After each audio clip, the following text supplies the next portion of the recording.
Olá pessoal, tudo bem? Bem-vindos ao Falando de Geografia. Eu me chamo Joanilde Bonetti, sou professora de Geografia e esse é o Falando de Geografia. Peço a vocês que se inscrevam no canal e vamos para o vídeo. Bem pessoal, o assunto de hoje é acordos internacionais.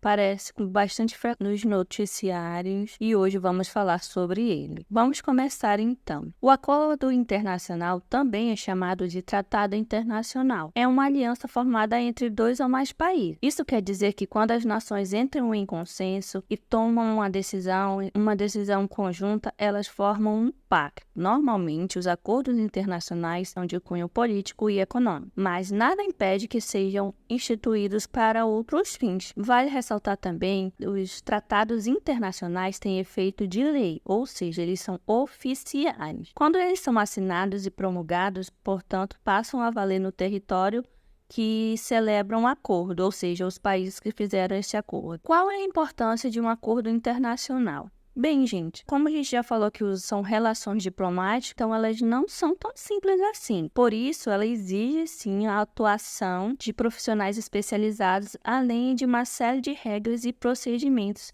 para fazer esses acordos. Nesse sentido, esses acordos vão funcionar como uma ferramenta de relacionamento entre as nações, e eles são formalizados principalmente para solucionar questões complexas e que carecem de apoio. Ou seja, quando um país não consegue resolver um problema sozinho, um acordo internacional pode ajudar ele a se livrar dos obstáculos existentes. Dos problemas, no caso, né? E aí, gente, entre os acordos, o clima é um dos assuntos mais polêmicos e mais preocupantes da atualidade, tá? Algumas nações têm se aliado para combater os problemas ambientais. Um exemplo é o Protocolo de Montreal, que é um acordo firmado entre dezenas de países para reduzir a emissão de gases de efeito estufa. No tratado, os representantes das nações concordaram em diminuir o uso do hidrofluorocarboneto.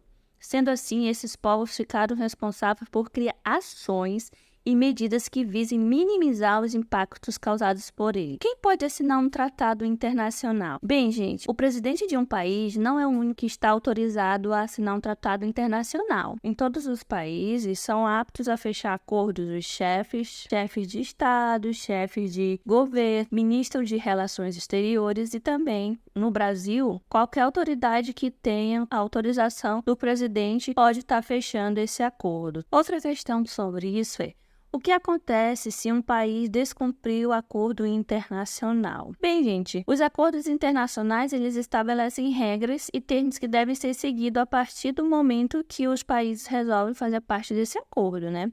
E esses critérios, eles normalmente são pautados em longas discussões e negociações entre os representantes das nações. Ou seja, quando o país assina esse tratado, ele se compromete a cumprir as obrigações contidas no documento, aquelas que foram pautadas, discutidas e negociadas no processo de construção desse tratado. Mas, por outro lado, se um país desobedece às normas que são impostas, não ocorre uma punição. O que acontece é que, na maior parte das vezes, se um desses países se sentir prejudicado, ele faz a abertura de uma espécie de um inquérito. Fora essa exceção, o país que descumpre o acordo internacional sofre apenas com a falta de confiança dos demais países, o que é, de certa forma, um dano, já que está valendo aí a reputação desse país que quebrou algum acordo dentro dessas relações, tá? Qual a diferença entre convenção e acordo? Bem, gente,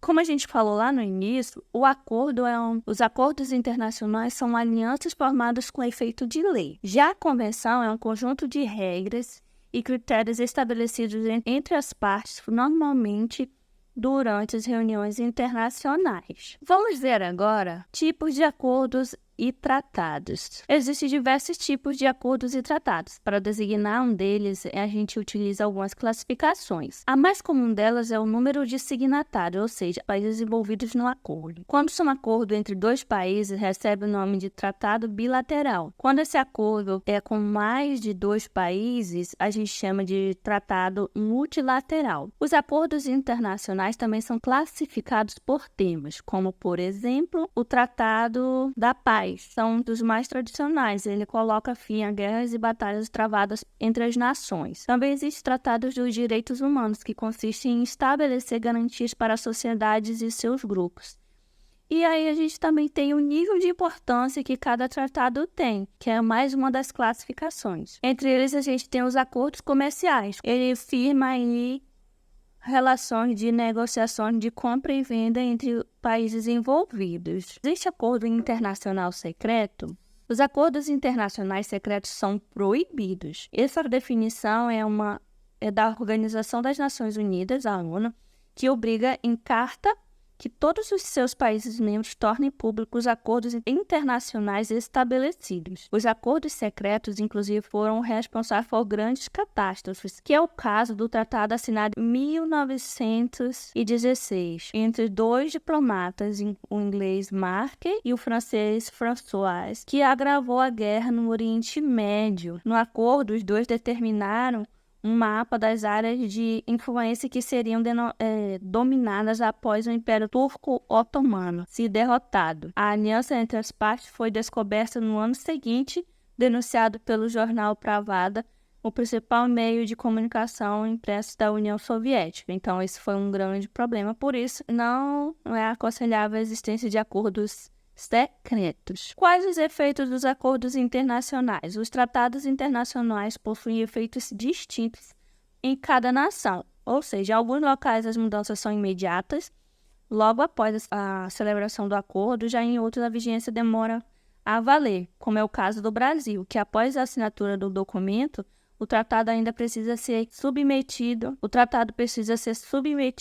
ao legislativo. Somente com a aprovação do Congresso é que ele pode ser posto em prática. Esse trâmite muitas vezes é demorado, por isso que nem sempre ele é colocado logo e de imediato em prática. Inclusive, pode haver interferências políticas que impeçam a adoção de regras definidas entre as partes. Por último, eu trago aqui uns exemplos de acordos internacionais, como é o caso do Tratado de Assunção, que foi assinado em 1991 pelo Brasil, Argentina, Paraguai e Uruguai, com o objetivo de criar um mercado comum entre os países. O acordo deu origem ao famoso Mercosul. A gente tem o Tratado de Cooperação da Amazônia, assinado em 1978 por Brasil, Bolívia, Colômbia, Equador, Guiana, Peru, Suriname e Venezuela. Esse acordo prevê a manutenção da integridade da bacia amazônica com ações de desenvolvimento econômico e preservação do meio ambiente. E por último, a gente tem o Pacto de Paris, que ele foi assinado em 1928 por diversas nações. Esse tratado também é chamado de... Ele tinha o intuito de evitar guerras que fossem provocadas por qualquer natureza. Embora tenha sido ineficaz em seu propósito, ele representou um grande marco na história. Bem, gente, vocês viram nesse vídeo que os tratados internacionais são instrumentos poderosos para solucionar problemas e questões complexas envolvendo diferentes países, né? E assim eles podem ser bilaterais, quando celebrados entre duas nações, ou multilaterais, quando envolve várias delas. E além disso, ele possui classificações como quantidade de países membros, o tema e a importância desse tema. Então, gente, independente do tipo de acordo internacional e o que ele representa, ele tem um papel fundamental contra as relações diplomáticas. E é muito importante você conhecer e entender cada um deles, como funciona, porque além de ele estar no cenário político, ele também cai muito em vestibulares. Espero que vocês tenham gostado, aproveitado e até a próxima. Obrigada por assistir. Se você gostou do conteúdo, se inscreva no canal, deixe seu like, compartilhe, ative o sininho de notificações e aproveita para me seguir também no meu Instagram falando de geografia. Lá sempre estou postando conteúdo também sobre geografia. Tchau e até a próxima!